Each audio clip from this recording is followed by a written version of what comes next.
Usa ka babae ug usa ka lalaki napalgang patay sa usa ka boarding house sa Agdao, Davao City.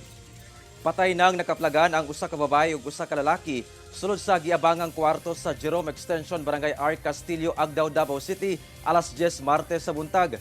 Sa impormasyong nakuha sa GMA Super Radio Davao gikan sa Davao City Police Office, nadiskubrihan ang patayng lawas human mireklamo ang laing border sa lugar bahin sa duha ka buslot sa bungbong sa giabangang kwarto.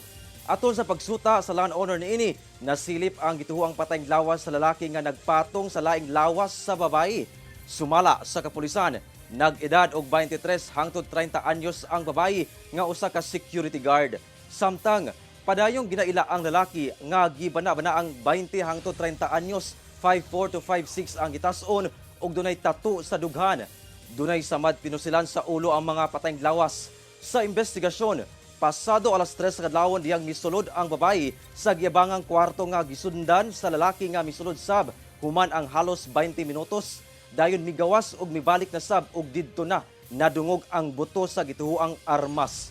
Na-recover sa crime scene ang usa ka pusil, mga magazine, duha ka cellphone, motorsiklo ug uban pang personal nga gamit. Padayon ang investigasyon sa kapulisan sa insidente. Lakip ang pagsuta sa motibo ug pag-ila sa lalaki.